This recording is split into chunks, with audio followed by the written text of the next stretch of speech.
Hare Krishna, Hare Krishna,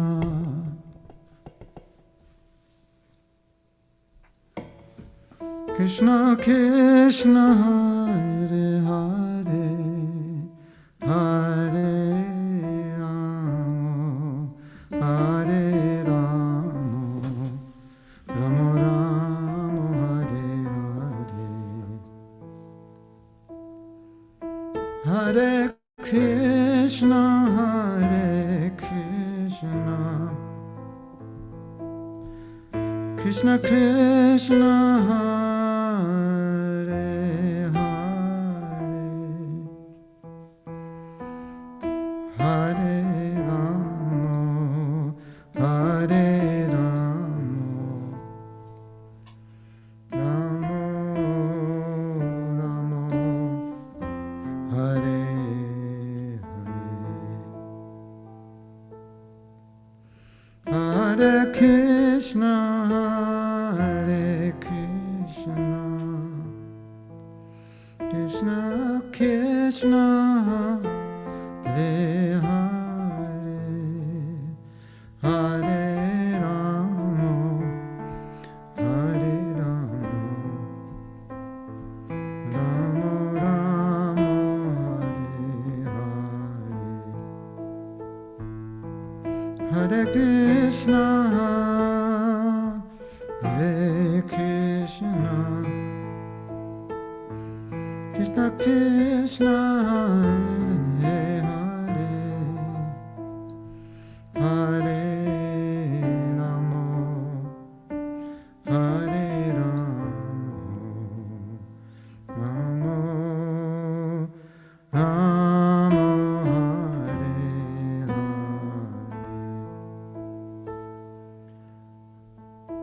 Hold on, we need some percussion. Don't go away.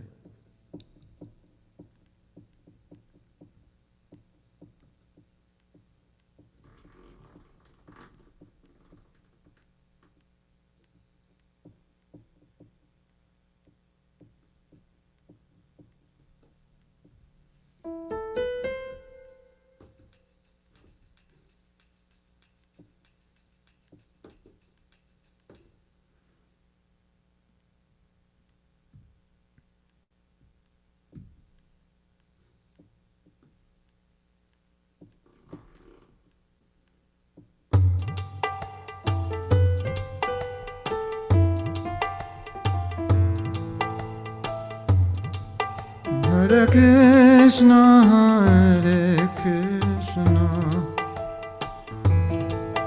Krishna Krishna, Hare Hare, Hare Rama, Hare Rama, Rama Rama, Hare Hare, Hare Krishna, Hare Krishna, Krishna Krishna, Hare Hare, Hare Rama, Hare Rama, Rama Rama, Hare Hare,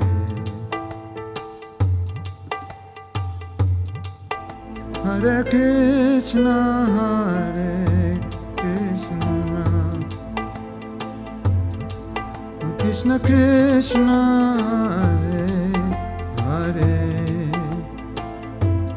Hare Rama, Hare Rama, Rama Rama, Hare Hare, Hare Krishna, Hare Krishna,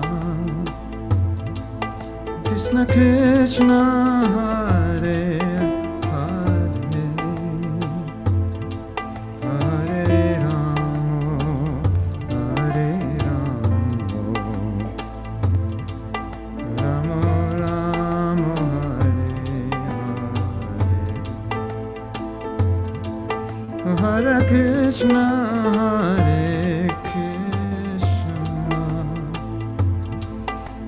Krishna, Hare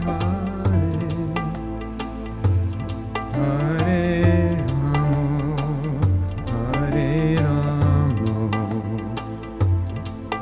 Rama Rama, Hare Hare Krishna, Hare Krishna, Krishna Krishna, Hare Hare, Hare Rama, Hare Rama, Rama Rama, Hare Hare, Hare Krishna, Hare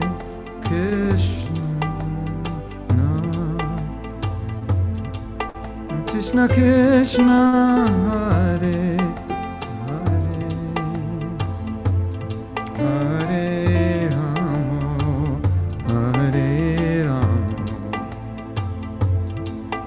Rama Rama, Hare Hare,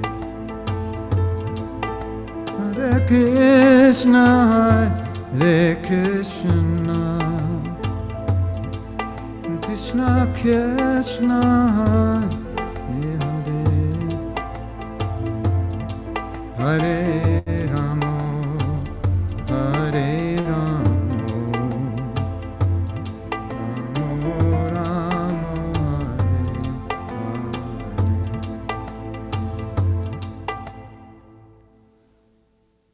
One more time together.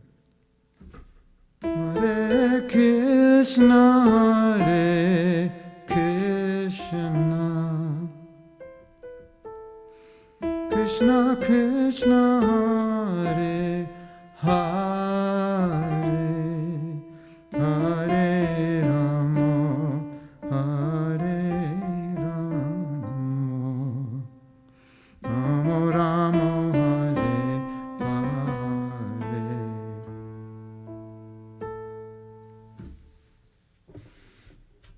Taigaur Premanandi, Hari Hari Bol. Hari Bol. Thank you so much, Prabhu, for that awesome kirtan. I can speak on behalf of us that we loved it. I just like to say a quick welcome to everybody who is joining us tonight for our final Project X for a while. Tonight we have a really special event lined up. But before we get started, I would of course like to introduce His Grace Mahatma Prabhu. For those of you who don't know, Mahatma Prabhu has been in the Hare Krishna ISKCON movement for over 50 years. His journey started in California. He is a disciple of the founder of ISKCON, His Divine Grace, A.C. Bhaktivedanta Swami Srila Prabhupada, and Mahatma Prabhu has served in many capacities since then. Prabhu does a lot of work developing workshops, social media content, online courses, and even books which are designed to practically show the many ways that Krishna consciousness offers solutions to today's challenges. So for a lot of us who are familiar with Prabhu, we feel really inspired by how he is able to guide us practically in understanding these Vedic texts, but in our modern context. So we feel really fortunate to have you tonight, Prabhu. Tonight, we will have a different type of event. It's carrying on from a talk Prabhu did with us a couple of weeks ago. We are talking about self-esteem, but it will be a Q&A session. So if you do have any questions at all during tonight's event, please feel free to message me or any one of the co-hosts, and I will go through those questions. We still have a lot of questions probably which are left over from last session. Hopefully we can address those ones. So I have a question. Perfect. If I don't get through all the questions, are we going to have another session? If you're down, Prabhu, we're down. I'm wondering if I should give short answers. I tend to give longer answers, but then I get myself in trouble. Then I have to come back. Anyway, I'm happy to come back if needed. Okay. Lovely. All right. So we'll start with some of the questions, Prabhu, if that's okay. Yes. one of the questions that we had, this is one from last time. It says, people sometimes tend to see humility as being timid or someone with no confidence or low self-esteem. Could you please explain how we can differentiate, I guess, between humility and low self-esteem? Mm-hmm. Well, I think it's.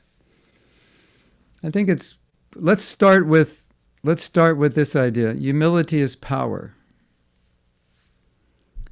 and self-esteem is not power, although it could manifest as arrogance, as a means to compensate for the lack of self-esteem. And so you could say low self-esteem is maybe either a weakness or can manifest as an arrogant form of false power, unhealthy power, dysfunctional power. Let's look at the example of Arjuna. Arjuna didn't want to fight the battle. So from one perspective, that seems quite magnanimous. Why should I kill on my own behalf? Better I just live like a beggar. And I'll just live a humble life. But when you look at it from a spiritual perspective, then you realize, well, that's not actually humility. Because humility means to humble yourself to who? Who do you start with? Well, you start with God. And so if we meet a person, let's say we meet an atheistic person who's very humble. He lets you go in front of the line. He apologizes for saying the wrong thing. That would be material humility, which is a different kind of humility than spiritual humility. So Arjuna was going to exhibit that material humility, and Krishna said, no, I don't want that. The real humility will be that you're going to fight the battle. So ironically, we would say that when Arjuna is not fighting, he's proud. And when he's fighting, he's humble, which kind of answers the question, can you be humble and powerful? Well, Arjuna was pretty humble. And he only became powerful when he became humble, right? So because he finally listened to Krishna and did what Krishna said, so that's the true sense of humility. Srila Bhakti Siddhanta Saraswati Thakur, Srila Prabhupada's spiritual master, was extremely humble. In fact, he lectured on humility regularly. And he said many powerful things about humility. And he was known as Nrsimha Guru, lion-like guru. And we've heard stories where when people of different religious persuasions that were against Vaishnavism saw him, they would run to the other side of the street because they were afraid he would attack them. Why don't you believe in Krishna? Why do you think you are Krishna? He was very, very powerful. But it wasn't that in that power he was lacking humility. But his humility was that these people are denying Krishna or blaspheming Krishna. So out of humility to Krishna, I will be very strong and I will protest. Of course, Srila Prabhupada was very humble. He came on the Jaladuta and he was praying to Krishna, I don't know how I'm going to do this. Extreme humility. But humility becomes power when the devotee says, I don't know how I'm going to do it, but Krishna, you can do it.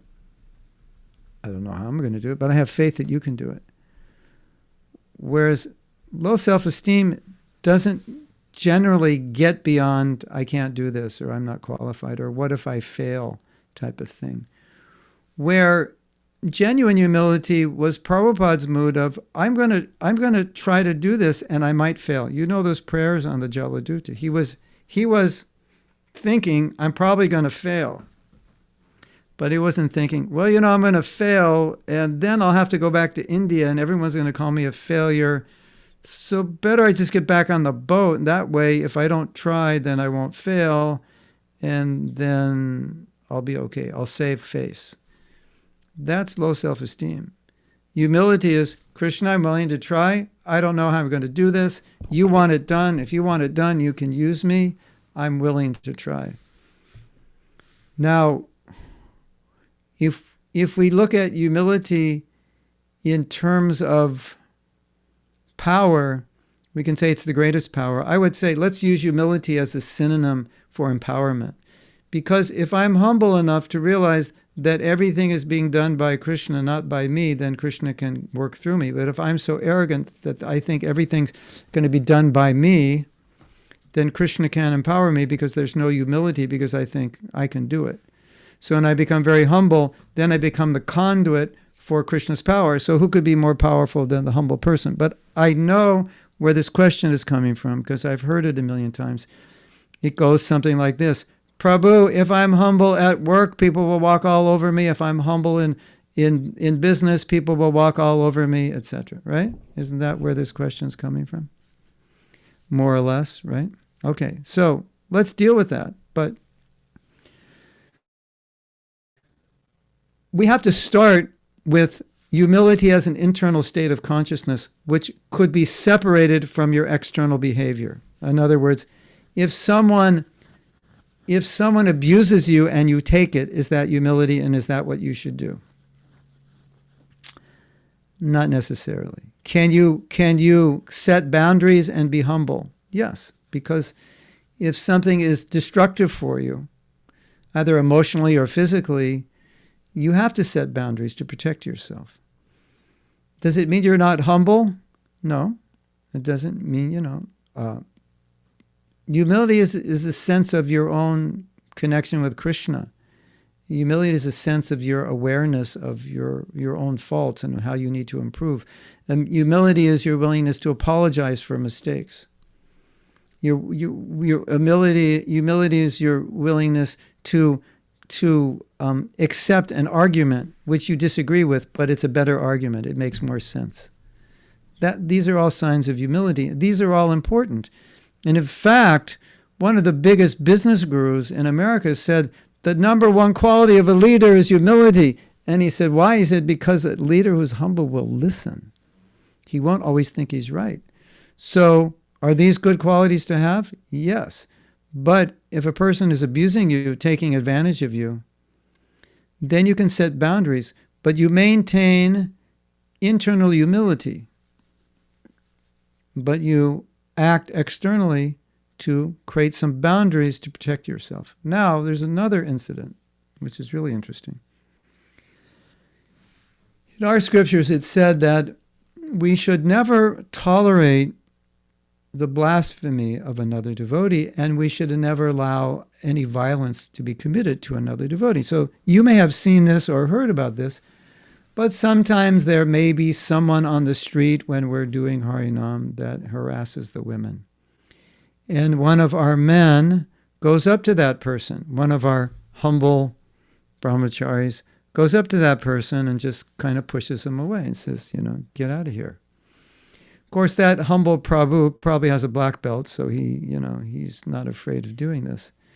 But what is he doing? He's humbly protecting the women by basically attacking someone who was about to attack the women. Is that humility? Prabhupada said yes. He said yes. He said that is your duty. So sometimes Trinadapi Sunichena, being more humble than a blade of grass, has to get retranslated into a particular reality according to what you're dealing with. Arjun's reality was shooting arrows and killing. A devotee's reality is that he will protect another devotee. Hey, what are you doing? Get away. And the guy wants to fight back, and the devotee takes him off. The devotee may take him around the corner and, teach him a lesson. Not that I'm recommending that, but sometimes it does happen because this person's going to attack. Okay, but you say, well, what about Nityananda Prabhu? He was, okay, if you're Nityananda Prabhu, that's when you become Nityananda Prabhu, we'll talk about that, But we don't want to become, the object of everyone's abuse. So I think honesty is a form of humility. If someone is abusing you, you honestly tell them, this is like, I can't tolerate this. I don't think your behavior is just or proper or whatever. Or when you treat me this way, I don't function well, etc. I think we can be honest that way and still be humble. Low self-esteem, when we talk about low self-esteem and humility and trying to make the distinction, it shouldn't be difficult to make the distinction because they're actually complete different things. The only reason they look the same is that humility requires an awareness of your faults. And a person with low self-esteem is not only aware of their faults, they're depressed by them. But a person who's humble is aware of their faults, but not depressed by them. They're only, in a sense, encouraged by understanding how far they are from Krishna. You know, when I see how bad I am, it's like, oh, I have a long way to go. I better get to work. You know, it's kind of like let's say you're working out for a sporting event, and let's say you're doing track and field, and you're not rehearsing, but you're practicing with the other men or the other women, and you see how good they are. So two things, you could be, oh, this is so depressing, they're so good. Or the other thing is like, I better go home and practice more because they're so good. That's an inspiration to show me how much I have to go. So usually a devotee, when they see their fault, it's an awareness. Krishna, I'm so far from you. I want to get closer to you. It becomes an inspiration. And sometimes it's compared to hunger, because hunger is good, because if you're not hungry, you can't digest, right? So is hunger bad? Well, hunger is bad if you haven't eaten in 7 days. But is hunger good? If you're not hungry, that's what happens when you get sick, isn't it? You ever get sick and you're just like, your mother says eat, and you're like, I'm not hungry. Well, you haven't eaten for 3 days. I know, I'm not hungry. And then the next day, you go in the kitchen and you say, Mom, or whatever you call mummy. Is that what you call them in mummies in England? You say, Mum, I'm hungry. And she goes, oh, you're getting better. You're hungry, right? That's a sign that you're better, isn't it? So feeling fallen is a sign of humility, which is, oh, Krishna, I'm so far from you. And it becomes an inspiration to get closer. You know, I want to eat something. I'm hungry. Low self-esteem is, I'm so fallen, what's the use? Or I'm so this or that, what are other people going to think of me? That's low self-esteem. Humility is, I'm so this or that, and you, humble devotee, actually doesn't want other people to glorify him. If you have low self-esteem, you want people to honor you. Now, I have a question for you, and you don't have to answer it. You don't have to answer it out loud. If I came to England and I went to your house, I'm talking to all of you. I go to your house. Each one of your houses, I go to your house. I'm going to ask you a question, and you can answer this as honestly as you're able. If I go to your house and I come in and there I am and I walk in, what would you want me to believe about you when I'm at your house? What would you want me to believe about you? That you're a good devotee, that you're smart, that you're funny, that you're good at this. I mean, think about it honestly. What would you want me to believe about you? And maybe some of you would say, you know, I just want you to like me. I don't want you to believe anything. Whatever you want to believe. You're very detached. Ed is a liberated soul. So you think, you know, what would you want to, you know, I think some of you might think, well, I'd like him to believe I'm a good devotee, or I'd like him to believe that I'm smart, or, you know, I know something, you know. Whatever. But the next question is, whatever it is you want me to believe, why would you want me to believe it? And you want to know the answer? Or maybe you already figured it out.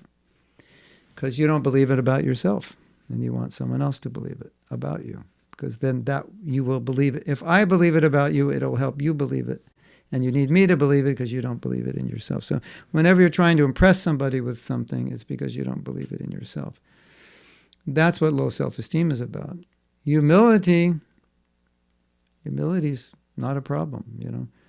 Prabhu, I'm a fool.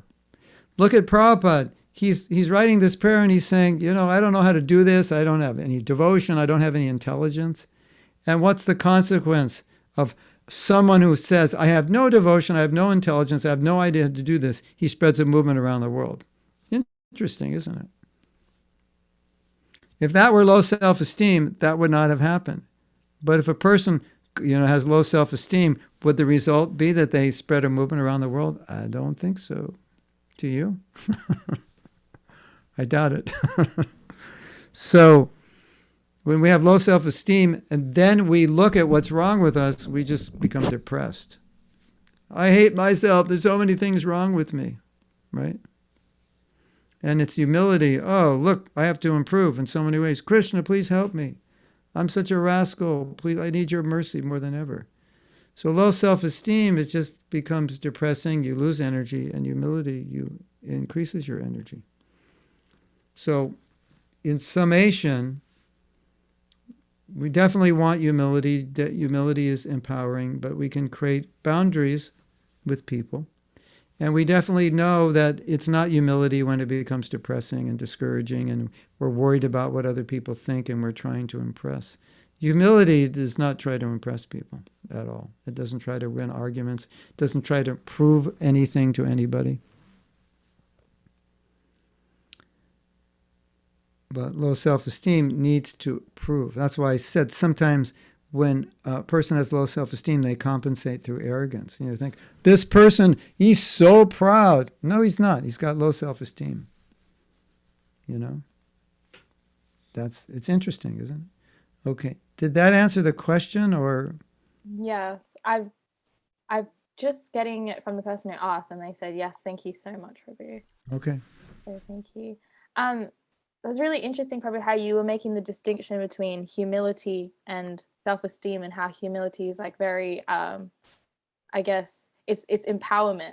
And so the next question was, are there some practical ways that we are able to transform our low self-esteem into humility or develop more humility within us and get to that empowering stage? What a good question. We first have to make the distinction. And I think it's important to make the distinction about the ramifications of both. Now, for some of us, low self-esteem may be deeply programmed into us from past lives or this life. So it may not be an intellectual process where you just understand this is humility and it's better, this is low self-esteem and it's worse, and like, boom, okay, problem over, self-esteem is back to normal. It may not happen that way. If it's kind of like, I think some of us have low self-esteem, which I would call philosophical low self-esteem. Like we were okay, and then we started getting more deeply into Krishna consciousness, and we realized, well, I'm worse than I thought I was. And I'm trying to be better, and it's hard to be better, and I start feeling guilty, and I start thinking something must be wrong with me. Before I was a devotee, well, for a lot of you, there wasn't a before you were a devotee, but maybe we could say before you became serious about being a devotee, you might have thought, I'm pretty smart, I'm pretty good at everything, I'm good. And then you look at your bhakti and you go, oh, not so good. So sometimes it's not actually an ingrained thing that you have low self-esteem. It's in relation to bhakti. Like, I'm the top student in the university, but when I go to the manor, I'm like on the bottom of the totem pole, of advanced devotees. So it's like, it's more a spiritual context than a psychological context. So that you could understand, if that's your situation, then you just have to understand, welcome to the human species. It's just, you look better than you thought you were because you weren't around saints. Now when you get around saints, you don't look as good as you did at the university because everyone's drinking and partying, and, compared to them, you're the saint. But when you get around the saints, you don't look so saintly, and then it becomes a little discouraging. Then we have to take that, I think we talked about this last time, we have to take that as normal. That's just normal, right? All the challenges you're having as a devotee are normal. So if you can understand that, okay, these impurities, this and that, it's the material world, and being a devotee, it's a long, slow process, and I have to be patient. Then you can be okay just being a fallen soul in a material body, trying to be a devotee and not being the number one devotee in your temple. It's just fine. It's just normal. Why should I be? I'm just a young devotee.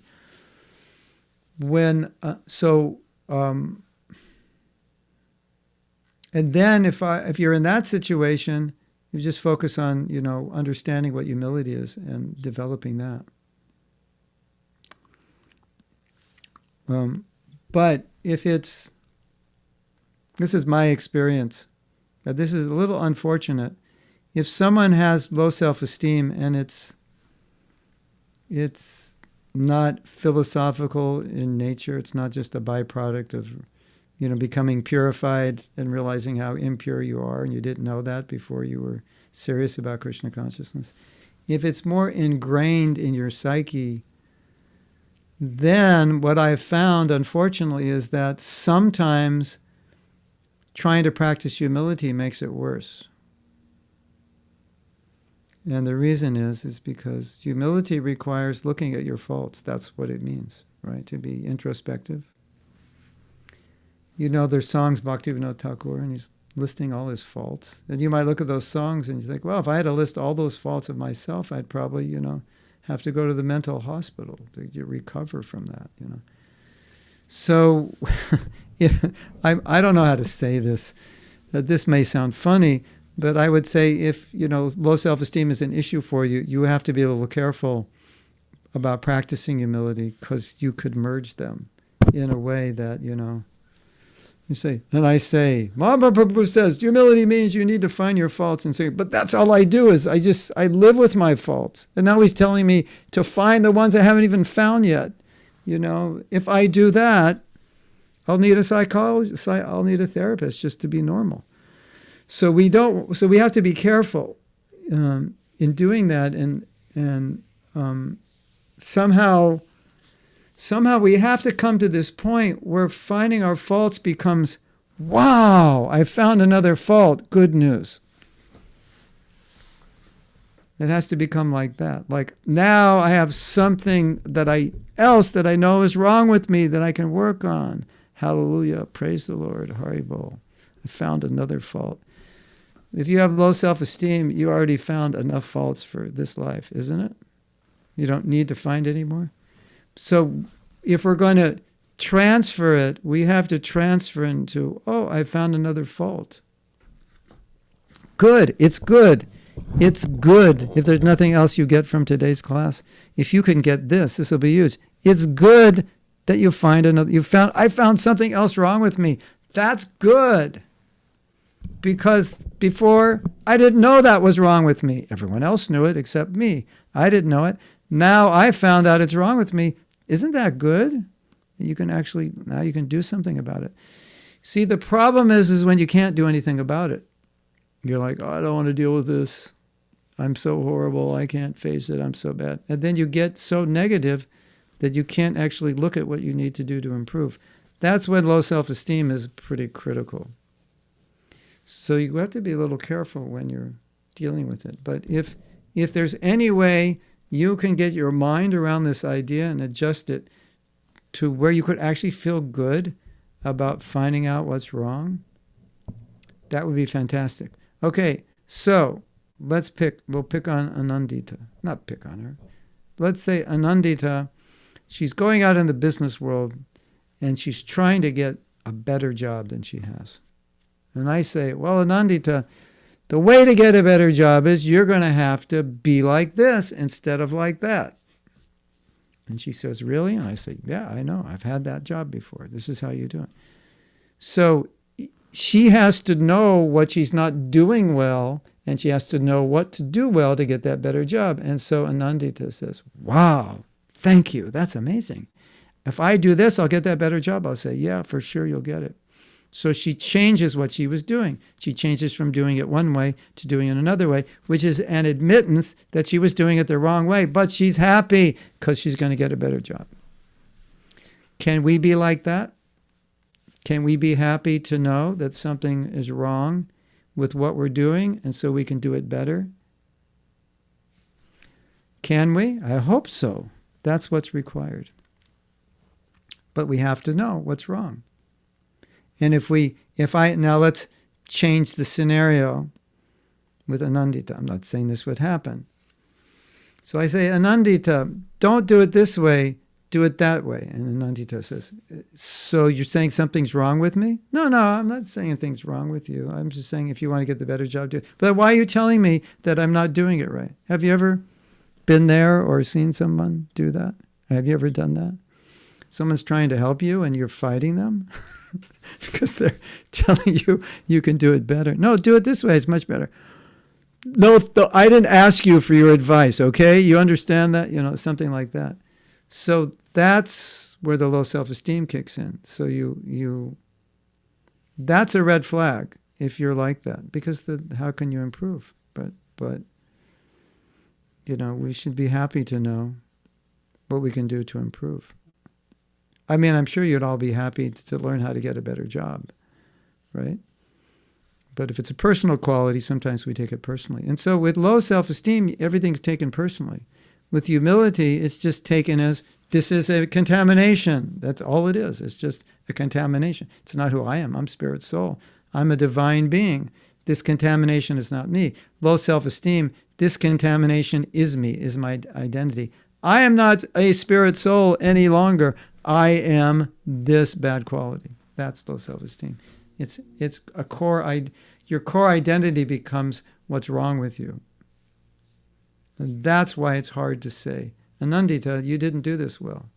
Well, if Anandita has good self-esteem, she goes, oh, thank you for pointing that out. How do I do it? Do it this way. Oh, great. I'll do it this way. Because she didn't identify with her, I was criticizing her core nature as a being. I was just saying, you could do it better. And she's happy to do it better. But if she identifies with herself, then she becomes offended because she just feels like I just called her stupid. I never said anything about being stupid, but that's how she'll interpret it. You ever done that before? Someone says, you could do this better. Calling me stupid? Or you may not say that, but that's how you feel, right? That's low self-esteem. So humility is like, oh, thank you. I already know I'm stupid. That's my constitutional position. That's, hello, I'm in the material world. You're not stupid. Yeah, you are. You're still here. So a humble devotee just like, okay, I'm stupid. That's why I have this body. It's obvious.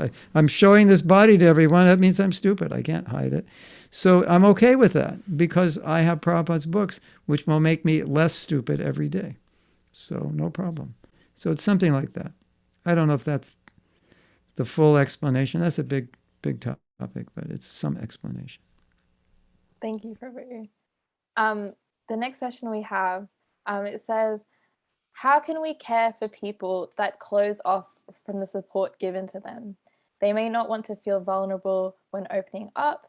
That might lead to some barriers for us being there for them. Well, it would be very case specific for me to answer it. Sometimes it's going to get worse if you try to open it up because they don't want to open it up. But sometimes if you understand the problem, you can address the problem. Like, it seems like something's upsetting you, or someone must have hurt you, or it seems like you feel no one's listening to you, or like if you hit the problem on the head, if you hit the problem on the head, in other words, they didn't say it, but you could understand what it is. That might open up for dialogue. Other than that, I would say, at least this is my experience, if someone is extremely sensitive and they're sensitive and they always tend to get upset when you blink your eye the wrong way, I would probably not try to blink my eye again around them. Because often you can make it worse. So you have to be careful, and then it has to be the right time, the right situation, and approach the right way.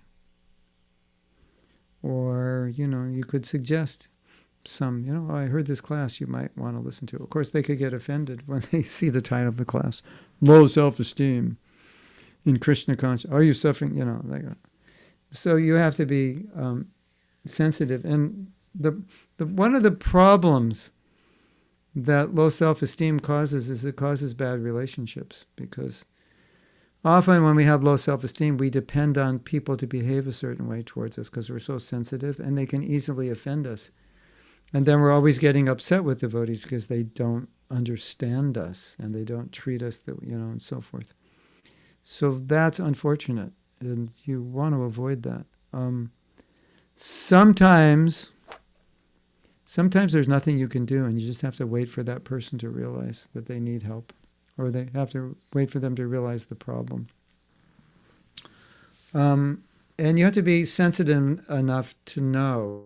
Like sometimes, you'll tell someone, why don't you do it this way? And say, I'm sorry, that's okay, I'll figure it out. I don't need your help. You're like, oh, okay. I don't give that person any advice because that's what's going to happen. And so you have to be careful.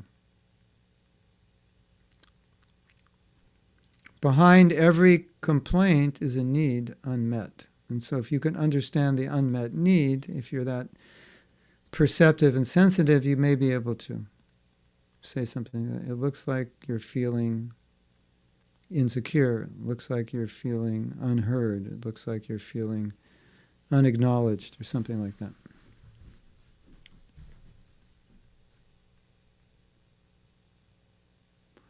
Does that answer the question, or you want a better answer? Some cases, I'm just speaking from experience. In some cases, it gets worse the more you try. And some people are better left alone. You see, the problem is if someone has a very severe degree of low self-esteem, they'll always feel that nobody cares about them because they need so much care. And nobody can give that much care on a consistent basis, and then they get upset and they start being critical that nobody cares. And then that rises all the way up to their guru, and then they start offending their guru. So it's a very, it's a very sensitive issue. And then they get married, and then they have all their expectations for their spouse.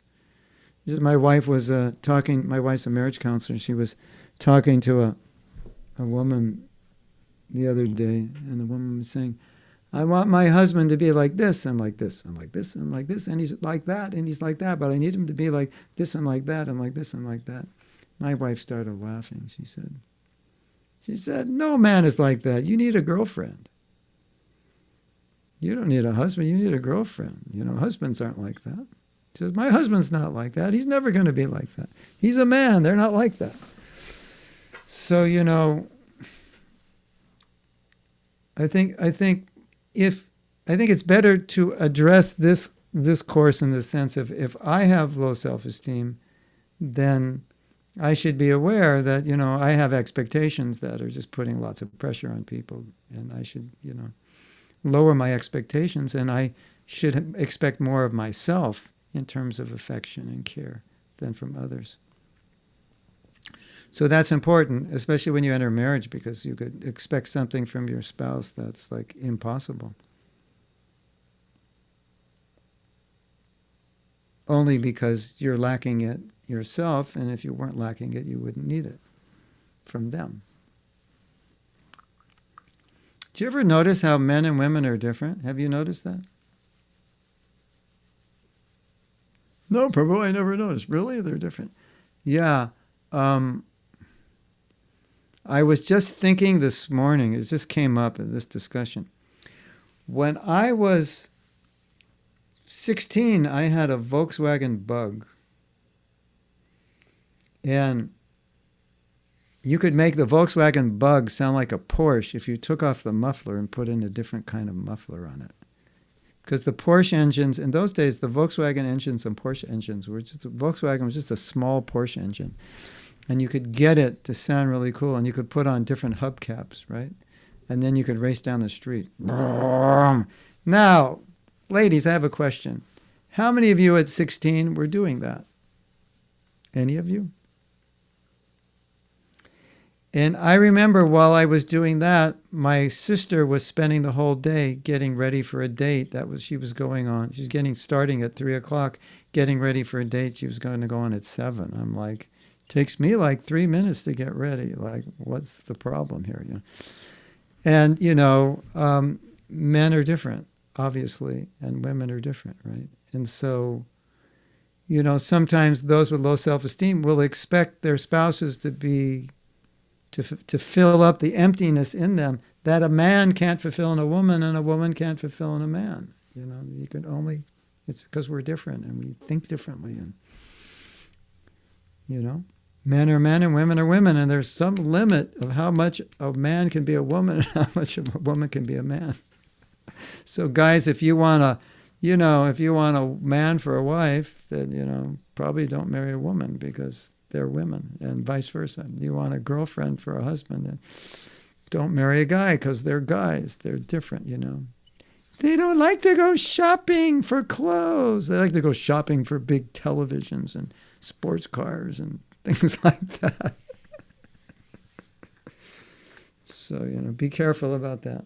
Even if you don't have low self-esteem, be careful about that.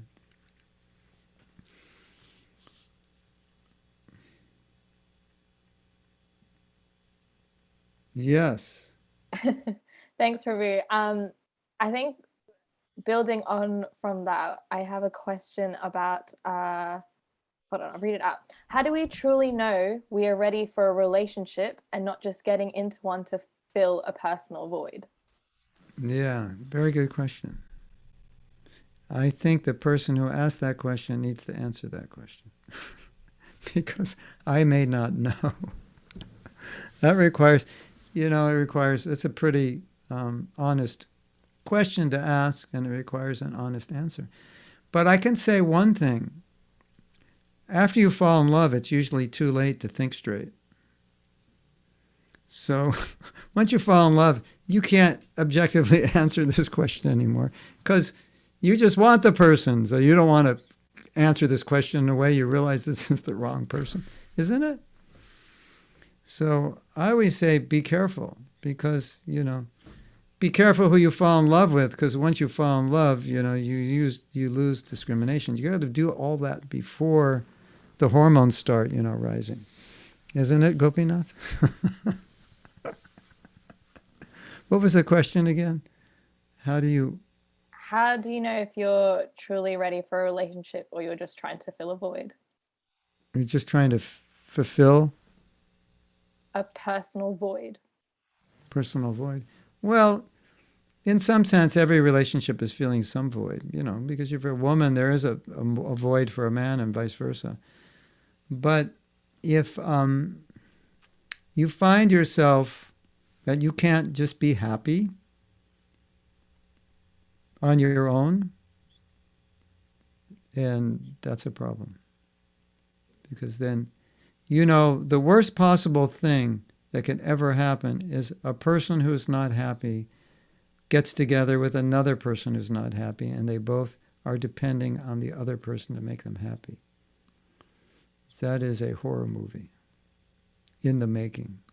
And if you study anything about marriage, anything about psychology, they'll say this is the absolute worst scenario. Two unfulfilled people coming together, hoping the other person will fulfill them. And getting very upset when they find that actually the other person is not fulfilling them. You actually have to fulfill yourself. Not that the other person can't fulfill you in certain ways, obviously.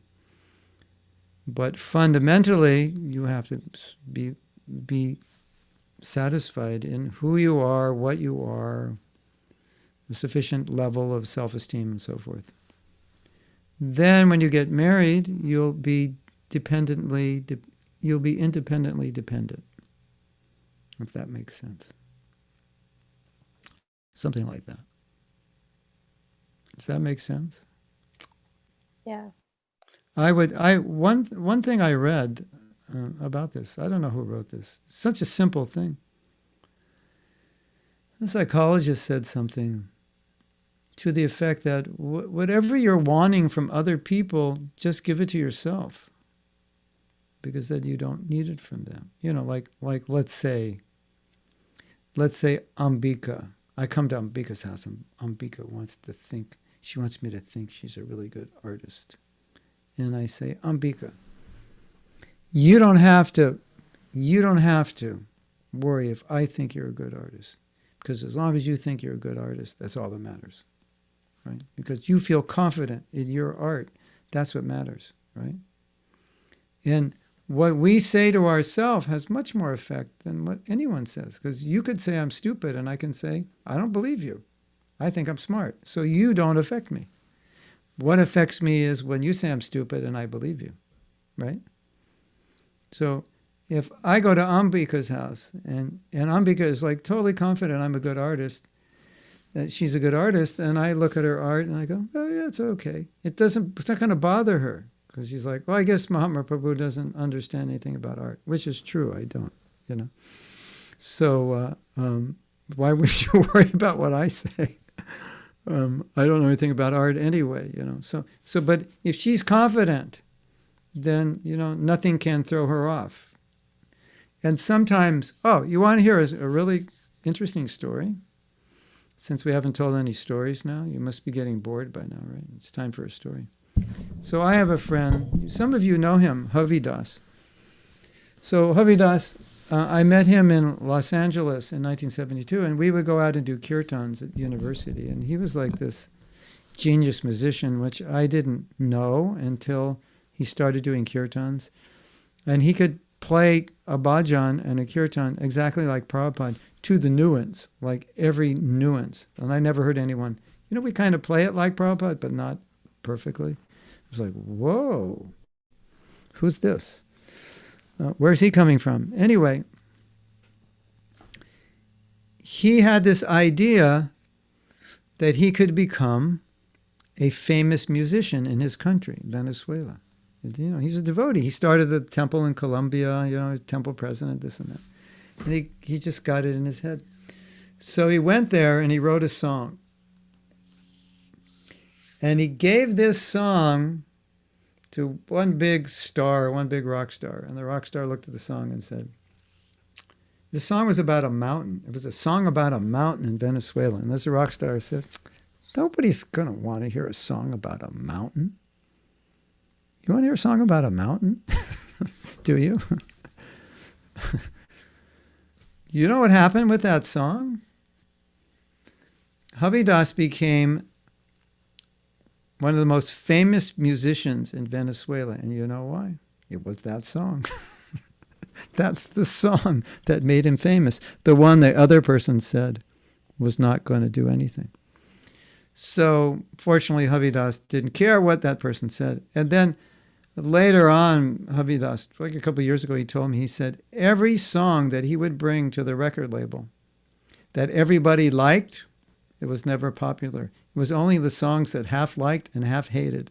Those were the number one songs. Interesting, right, for the record? So, Ambika, I don't know if you're an artist, but we'll use you as an example. If someone hates your art, that could be a good sign that you've got something going there. But so if we feel complete in ourselves, okay, you know I'm good, right? And that's all that matters, right? I've done my best. And what can you do better than your best? What do you do when your best isn't good enough? I think it's suicide, right? No, you do your best, and if that's all, if your best is the best you can do, then you know that's the best you can do, and you're satisfied. This is the best I can do, right? And that's all that matters. So, you know, all of us are not endowed with the same abilities and skills. That's okay. But appreciate the ones you have. And appreciate other people who have other ones. And then you're okay. You're giving yourself what you need so you don't have to be overly dependent on other people to give it to you. Simple instruction, but try it out. See if that works. So okay, I don't want to use Ambika anymore. We're going to use, I like to use people who are Sukina Garcia. Wow, Sukina Garcia. Wow. Okay. So, Sukina, you give a class, and you're like, wow, I gave it my best. That was a good class. And nobody says anything. You give the class, you walk out, and no one says anything, which of course is better than saying that was a bad class. But they say nothing. So now what do? if you want to take it properly, you think, I prepared for that class. I did my best. I was sincere. I'm giving myself 3 pats on my back. Good job, Sukina. Sukina. Good job. That's how you have to do it, because you did your best. And so why do I need anyone else to pat me on the back if I know I did my best? I should be satisfied. So try that. That will be extremely helpful. Because can you give a better class? Probably, but that was the best you could do in that class. So 3 pats on the back. How do you pronounce your name? Sukina or Sukina? Or It's Sakina. Sukina. Okay, I got it the second time. Sukina. Okay. You give class, Sukina? When you do, now you know how to think. Right? Does this make sense to all of you? That I did my best and somebody didn't like it. I think we're all old enough to realize that if you do something, everyone's not going to like it. Right? Just the other day, I don't even know what I'm doing, but the other day a devotee sent me a message, and this devotee said, I just want you to know, I didn't know this. Of course it's encouraging to know this, but what if I would have given up preaching without having heard this? Just think, I preach and I do this and that, and nobody says anything, so what's the use? Maybe I'm not really meant to do this. So she wrote me and she said, she's not even my disciple. She said, I just want to tell you, if it wasn't for you, I don't think I would be a devotee now. I was like, wow. Can you imagine someone telling you that? How powerful that is? How what you're doing is makes you feel like, wow, all that work was worth it, right? But she never told me that before. How many people tell me that? Not many. And I'm sure that's true for many of us, that there's someone that we've affected whose life is very much affected by us, but we've never heard that. We don't know. All we know is that we're trying to do our best. And I think that's enough. And if you're waiting for that person to say, if it wasn't for you, I would have killed myself, that may never happen, although they may be there. And you could be, what if I was like, my life is wasted, I'm giving all these classes, what's the use? I'm not even, I must not be good, because nobody gives me this feedback, and I'm about ready to cut my throat, and then the second before I cut my throat, I get this message, oh, Prabhu, if it wasn't for you, I wouldn't be a devotee. Is that how I'm going to live my life? That's the only way I can live, is to get messages like that? That would be insane, wouldn't it? So I've found that knowing that what I'm doing is true to who I am, and I'm doing it the best I can. And right now, for example, for the last 4 days, I've been working on an online japa course. And we're up to 30 videos now. And I'm my hairs are standing on end while I'm doing this course. Because I feel like this is going to get out to thousands of devotees, and it's going to really, really help them. I feel that very strongly. And if you don't have that confidence, that feeling, you can't keep working on something. If you don't feel like this is worth it, the first song I recorded was in 1986, just some equipment came to me, and I was, spending hours on it. You have to feel like it has some value. You have to have that much confidence that someone's going to appreciate this. And therefore you do it. Even big rock and roll stars, they have doubts when they come out with a new song that anyone will like it, people will criticize them for it. They're very, very concerned. But in order to be successful, you just have to say, this is who I am, and I think this is beautiful, and I'm going to do it. Whether the world appreciates it or not, who knows? And you probably know that many, many famous people were infamous when they were alive. Nobody even knew their names. And now they're super, super famous after they died. And they probably died thinking, I'm a total failure.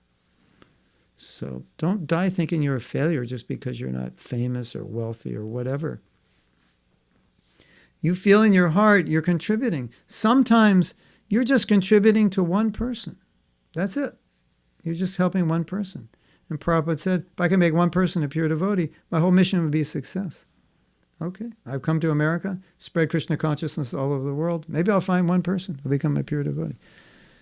Prabhupada wasn't counting heads and temples. He was just doing his service. So I think that's important to know, that your value. I'm doing my best. And, you may not be the next whatever, Nobel laureate, but you do your best. Then you can get married. After you do all that. Then you're ready to be married. Not before.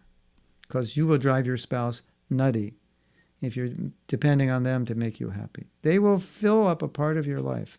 But you have to know how to be happy. They can't do the whole job for you. For sure. Okay, what else? Thanks, Prabhu.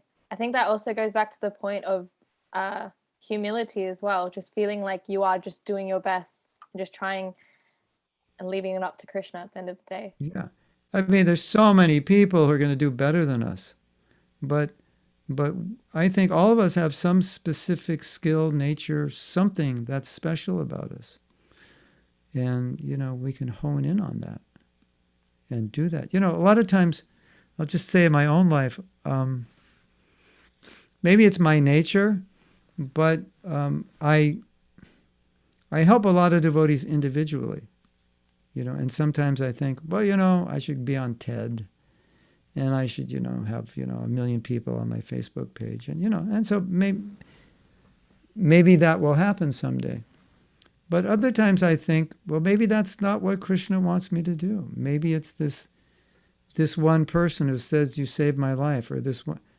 I got another, this sounds like I'm bragging, but I just want to make this point. I got another letter today where this devotee was having this big, huge problem, like, Mount Everest type problem. And I gave him some advice. He was going to this devotee, and this wasn't working. And I gave him some advice, and he wrote back and said it worked. So sometimes I think, well, maybe that's what I'm supposed to do. I'm just supposed to give a devotee a little advice here, a little advice there, a little here, a little there. And maybe that's what Krishna wants. And if that's what he wants, then that's fine, right? I may not, be the next world famous author, speaker. Okay, Krishna, So it doesn't mean I'm any less, does it? There was this one man, he wrote a book. It's called What Got You There Won't Keep You There. And it was about how people rise on the corporate ladder by kind of being passionate and tamasic. And when you get to the top, you have to be sattvic, otherwise you'll destroy yourself. That was the 30th book he wrote. It was the first book that anyone really bought. Before that, it was like nobody even noticed it. So, what do? Do you give up just because no one's buying your book? And then all of a sudden, you don't. Because your books are valuable. It's just not everybody knows that. In your own humility, this is something I can do. I can help somebody. Maybe one person will read. Maybe I'll sell one book and that person's life will be changed. It was a success. Why not? Okay.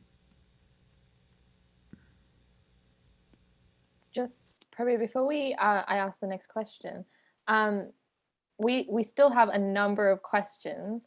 Do you have to shoot off exactly at 7:00?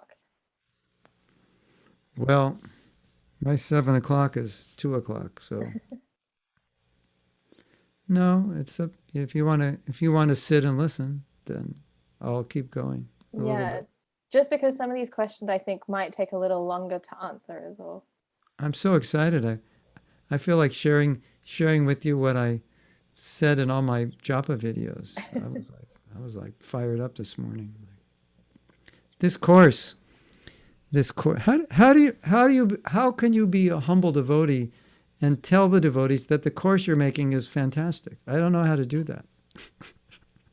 I haven't figured out how to do that, but I just want to let you know, get on the edge of your seat waiting for it. I think this course is going to be like really good. I'm so excited. I tried to do this like 12 years ago. It never happened. And finally we're doing it. Did you ever do something after waiting 12 years? It's pretty exciting. Okay. I'm leaving you in suspense on that course. Okay, next question. Thanks. The next question we have says, often we find that when we are feeling insignificant as a result of low self-esteem, it can be either because we feel we don't fit or belong in a particular situation, and that we're living so much in our mind rather than in the present. How does one work to be more present and more aware and less in one's thoughts/mind? Well, what she's saying or he's saying, I think it's in the thoughts of, in other words, kind of being over analytical about how people are thinking of me in this situation. Is that the idea? Rather than just, so to speak, go with the flow and just, not be analyzing negatively. Is that what's being said? Is that the sense you get? Yeah, I think that is the sense that I'm getting from the question. Yeah. Yeah. There's so many factors involved in us thinking in specific ways that it's hard to generalize. But I would say often, the way you think other people are thinking about you, they're not, and I will tell you a joke. I don't know if jokes are allowed in ISKCON UK, because the UK is have to be very proper, isn't it? Everything has to be quite proper. Well, you're all young, so you're beyond proper, right? You're only semi-proper. So when you're like your age, when you're young, you're always worried about what people are thinking about you. Like what, like, are they looking at my shoes? Because my shoes I bought at the cheap store and there's no label on them. Or there's that stupid label on that everybody knows they cost 10 pounds. Are they looking at my shoes? Or did I use the right word? Am I using all the like slang that all the cool people use? We're like so concerned, isn't it? Like, from an early age, probably when you're a teenager, it's all about being accepted and cool, trying to be cool. Yeah, Gopinath, try to be cool. Get around people. Yeah, say a few things. Be cool. Yeah, isn't it? The way you walk, use the right words, the right clothes. Yeah, isn't it? Like being cool is like really important when you're young. I'm so happy I became a devotee when I was 19. The first 19 years were hell, trying to impress people. And finally I became a devotee. I was like, I don't have to impress anybody anymore. So the joke goes, when you're 20, you're like worried about what people are thinking, right? Then you get like in your 40s and it's like, who cares what they're thinking? This is stupid. This is for 20-year-olds. I don't care. And then you get like 65, you become really smart and you realize nobody was thinking of you in the first place. So that's my message to all of you who are so worried about what other people are thinking. They have no time to think about you because they're worried about what you're thinking about them. Isn't it? If you're worried about what they're thinking about you, they must be worried about what you're thinking about them, which means they're not thinking about you. Unfortunately, it takes you to you're like 65 to realize that nobody cares about you. Everybody cares about what everybody's thinking about me. So that's one joke which has a lot of truth. And again, I want to make the point that according to what we understand about the way the mind works, the most important person that we should care about who thinks about us, aside from our respected authorities, gurus, and so forth, is us. Because we have what we think about us has the most effect on us, right? Right? So with my friend Hovey, this rock star says, your song's useless. And Hovey thinks, forget you. If Hovey thought, yeah, I guess it's useless, throw it in the dustbin, then he may never have become famous. Right? So it's not what other people think about you. It doesn't matter. It's what you think about you. And if you allow what other people to think, if you allow other people to influence what you think about you, if what they think about you is wrong or negative, then that becomes a problem. Does that make sense? So maybe that would help the person who's asking the question. Like, okay. You want to hear something fun. This is an exercise from the Japa workshop, but it'll answer this question, and it'll get you a little preview of coming attractions. So we do this fun exercise in the Japa workshop. We answer this question. If I surrender to Krishna, what if, and you fill in the blank. Like, what if I'm sent to Siberia to peel potatoes for 20 years? Or, what if I surrender to Krishna, what if my husband takes sannyas? If I surrender to Krishna, what if Krishna takes all my money? If I surrender to Krishna, what if I'll fail my final exam? Etc., etc. And why we do that exercise? Because some devotees, they don't want to chant the pure holy name, because if they chant the pure holy name, they realize it's kind of probably want to make me surrender. And then in the back of their mind, like, but what if I surrender then? You know what happens when you surrender, then you're submissive, and then you get asked to do anything and everything and exploited, and pretty soon you end up in Siberia peeling potatoes before you even know what hit you, right? Hare Krishna. So we do this exercise. So everybody writes down there. These are real things from the workshop. My husband will take sannyas, I'll lose my money. Krishna won't let me do this particular service.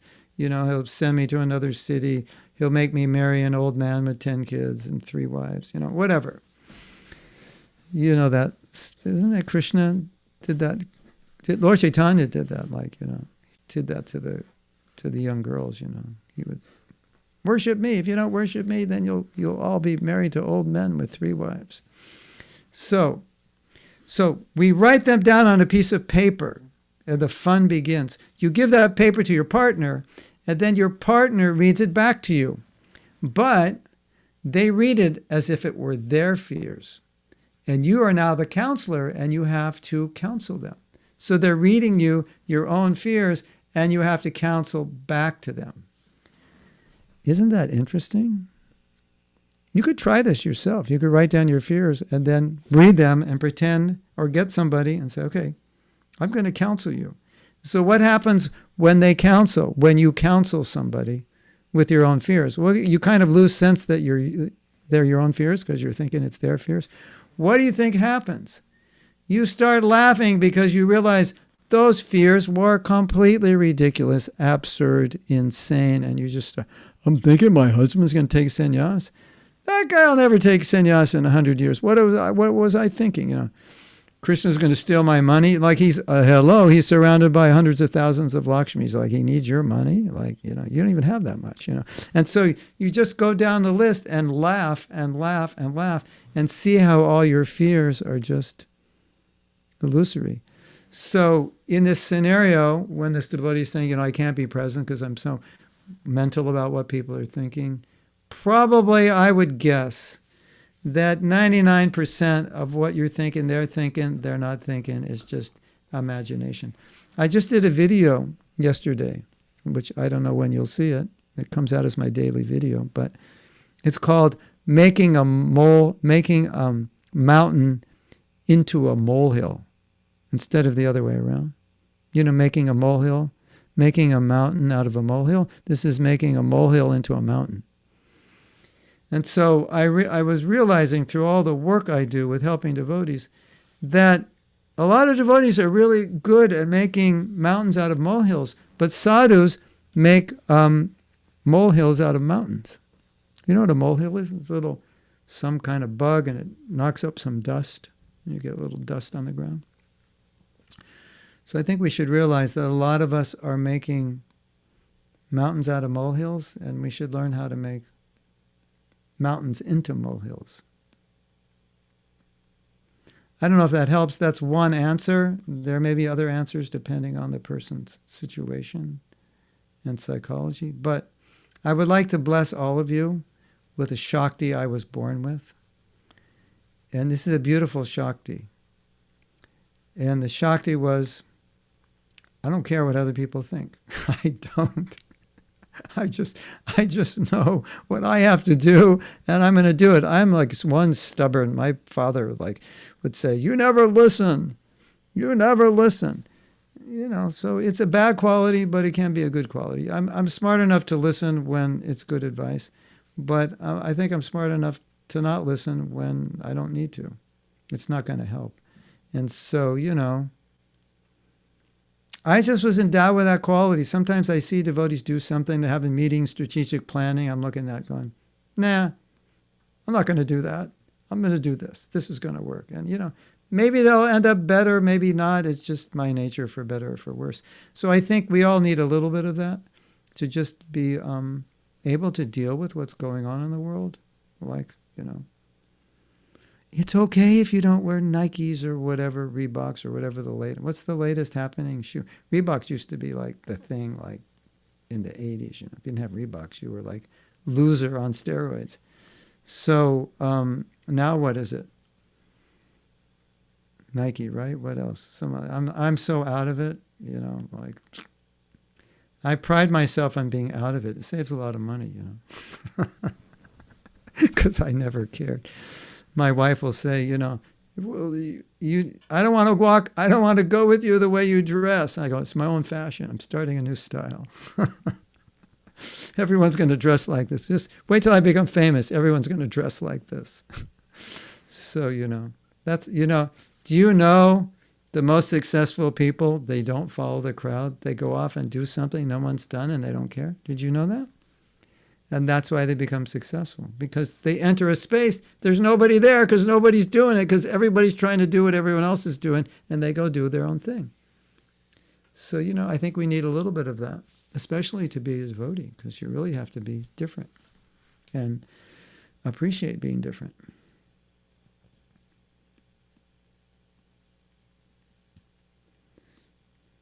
I don't know if that blessing is going to work, but I will try to give you that blessing. Some of my Shakti do not care so much about what other people think. I just think it's like kind of a low state of consciousness to be so concerned, like where you live, what car you drive, what labels, watch you have, this and that. Anyway, more questions? Thanks, Prabhu. No, thank you so much for that blessing as well. I think in this day and age, it'll really help us go far if we it's quite liberating not to care about what other people think, as you were saying. So thank you very much for those blessings. I think we still have a number of questions, but we might just have to end it here. And hopefully maybe even when we start up again in the next academic year, we can have you back, Prabhu. We always love to hear your wisdom and obviously get your blessings as well. Why don't we answer one more? Yeah. The flow going. We have one more question here. Hold on, Prabhu. And they were talking about, because you were talking about taking advice, but also having the intelligence to take advice. So I think one person was asking, how do we know whether we should take somebody's advice or we should just keep going on our own? I guess being able to understand whether that's good advice or not. Yeah. It's also a good question, because obviously it's not that we don't want other people's advice, but sometimes there's a gut intuition. You have to be able to hear your gut. And maybe if your self-esteem is too low, you can't hear your gut because you want to please everyone and you want direction from everyone. So, there's a balance there, because we don't want to be independent and not hear from others, especially those who are wiser. But everyone doesn't always know what we're made of and how we work. And so everyone doesn't always know the details of what's best. And a lot of times we saw with Prabhupada, he would just give general instruction and not details. Go save the world. How do we do that, Prabhupada? You figure it out. Something like that, So what I would say is that I think perhaps in religious movements in general, perhaps in our movement, there is um, maybe a confusion about instinct, following instinct, that it would be, instinct is just Maya. What do you know? You're just a young devotee, or so many people know more than you. But sometimes instinct is everything. And where humility comes in is if you feel confident, you might say, someone's saying, I don't think you should do this. And say, no, I'm confident, I want to try this. At least be humble enough to recognize that if it doesn't work, it didn't work. And don't stubbornly try to pretend it did work or just continually do it and waste time and money. So if you're humble enough, the best way to know if something works or not is to do it. If it's not expensive, if it's not going to risk a lot of time and money, then you try it. So, but sometimes that instinct is everything. It's just like it's guiding you, and if we don't allow instinct to guide us, we sometimes could miss out on something, So, yeah. And that's how a lot of things in our movement and in the world succeed. Someone just has a hunch that this is good, and they do it. Isn't it? You know the story of Bill Gates. Like nobody, he went to IBM to sell them his idea. They're like, what are you talking about? Personal computer? No one's going to want to take their work home. Computers are for work. Internet. Nobody's going to want to do that. When they went on the street and asked people, like in the 90s, what about wireless mobile phones? They're like, why would I need that? I just go home and use the phone. Did you know that? They said that? It's hard to believe, right? And somebody's thinking, in spite of all the research, I think people will like this. And what's his name from Apple? He never did research. And you know why? He said, because people don't know what they want until I make it. And then they'll know they want it. So why should I research? Because they're going to, a phone which plays music, and you can watch videos, and they'll be like, oh, why do I need that? I have a video player, I have a phone, I have a CD player. That's how people will think. Then he creates it, and the whole world grabs onto it. So, I'm not saying all of us have that nature to be renegades like that, but sometimes the instinct is there just to go for it. So I would encourage you. As long as it's not sinful, and as long as every devotee is not telling you not to, then, well, maybe if everyone tells you not to, that means it's going to be a good idea. I don't know. Maybe I'll take that back. Hare Krishna. We have one question from Priya, which I don't know if I could answer. Because I think we talked about compassion last time, and she's saying someone has low self-esteem and self-compassion is not working. Then if you have low self-esteem and like every book you read didn't work and every lecture you heard didn't work, it's probably you need to go into therapy. It's probably so deeply rooted you're going to have to, it's like on the level of trauma. You may have been traumatized in your life by something that has caused you to feel this way, and you'll need to take it more seriously. And the thing is that, it affects our spiritual life. Like we're saying, it affects relationships, affects your self-confidence. It even affects, I don't know if I talked about this last time, it's such an important point. Sometimes if your self-esteem is low, you don't really care about yourself. You don't even think Krishna cares about you. And so you don't even care about your bhakti because you don't care. Because it's become that bad that you don't care. So if it becomes that bad that you don't care, you definitely want to do something about it. You may require professional help because you don't want to come to the point where you don't care. Because that's like the beginning of the end. Right? And I've seen devotees like that. I just don't care. What's the use? Krishna doesn't care. I don't care. My mother doesn't care. Nobody cares. I haven't come to the temple in 3 weeks. Nobody calls me up. Nobody cares. That's not healthy. So we should be careful. If that happens, we should do something. Okay. we're going to have to leave you. Thank you, Prabhu. Thank you When so does the much. semester start? When's the next semester? I think we go, most people go into exams now, which is why we're taking a break from some of our online events. Unfortunately, I'm not a student anymore, so I don't know when the semester starts up again. It's going to start like August again or something. Potentially. It's Anyone who stopping now in March? No, then it's going to start it's not stopping. It's just everyone's going on exams now, so it's an exam for a break, few weeks. I guess. Yeah. Exams. Must be your favorite time. This educational system, oh my God. Ah, Yeah. what a system. At Um, least those with good memories end up getting good grades, right? that's true. I before my exams I studied, I learned it all. Then I dumped it after the exam because I didn't want to carry it around in my head because I didn't need it. I just thought it was like occupying space. It can be used for better things. So I just detoxed all the information I was never going to use, the biology and physics and like I'm not going to use that.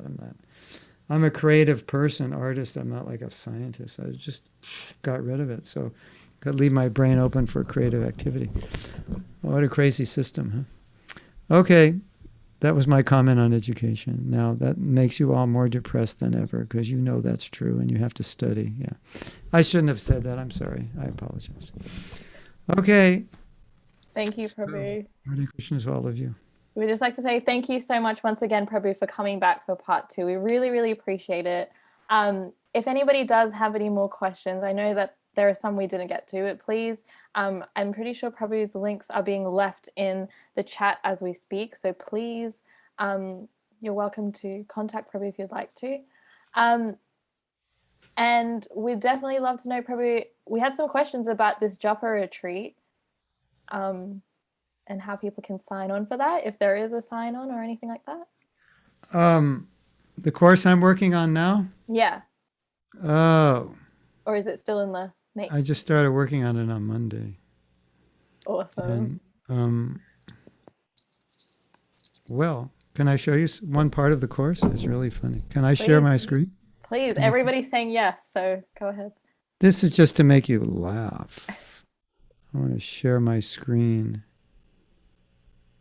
This is, okay. So this is some entertainment value here for you. This is not the bulk of the course, but this is how not to chant japa. So what do I have to make it bigger, right? I go, where do I go? Slideshow.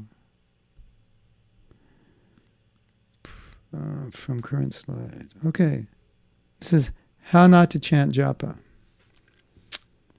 Chanting japa, thinking about making money. You ever done that? Or this is the thinking about what you have to do. You ever done that? You make your whole to-do list. You get in a fight with a devotee and the whole time you chant, you're thinking about how you hate them. You get in an argument with a devotee and you're thinking about how wrong he is and how right you are, and you're getting really fired up during japa. By the time you finish your rounds, you're 100% convinced he's wrong. Your japa is so bad, instead of the creeper growing, the weeds grow. This is beat the clock japa, trying to get your rounds done fast because you got more important things to do. So you're on fire, get your rounds done in like 25 minutes, like 2 minutes a round or something. Humanly impossible, but you figure out how to do it. And then robot japa, it's like you're like, you've become like nothing basically. And no heart, no emotion. Then you have firing the blanks. The sound Krishna is coming out of your mouth, but in your heart, it's like nothing. And you're getting so bored during japa that you just try to divert yourself, Facebook, WhatsApp, thinking about things in your mind while you chant. You ever done that? It's like, I got to get these rounds done, so let me entertain myself. And then creative japa, like getting all kinds of ideas while you're chanting. And you're like, wow, man, the japa session was amazing. I came up with like 10 new projects. You ever done that? You don't have to answer. I know the answer.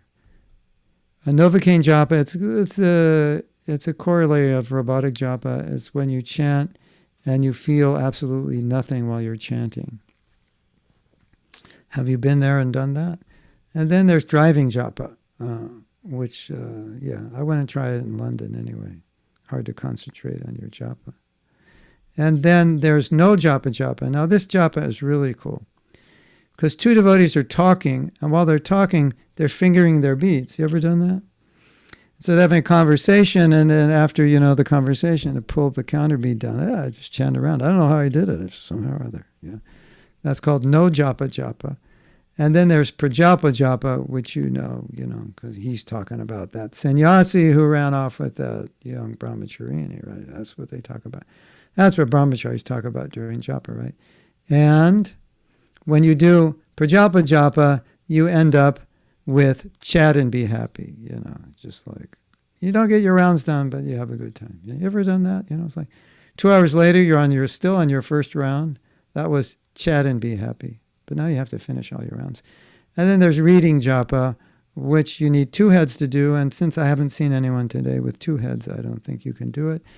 And there's left-hand japa. Now, left-hand japa is interesting because you only have to chant with your right hand, which allows you to stir sweet rice, clean the temple, polish furniture, do so many things with your left hand while you chant japa.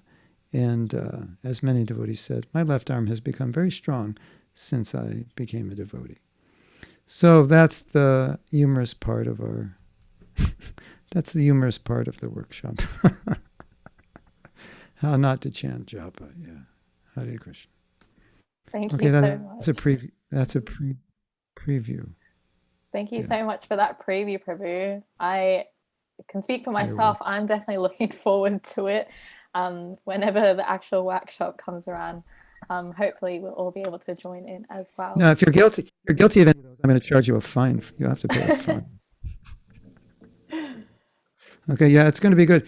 It's going to take time because we have to work on getting all the text and files lined up with the videos and this and that. And Anandita is going to help. If anyone else wants to help, let me know. We'll speed it up. There's a lot there. I think we're up to about 30 videos now. And a lot of these videos are like 10, 15, 20 minutes. They're not little 3-minute videos. So it's going to be amazing, as Donald Trump would say. And Hare Krishna, everyone. Nice being with you. And we will see you when we see you again, whenever that is. Hopefully soon. Thank you so much, Prabhu. Once again, thank you very much to Mahatma Prabhu for your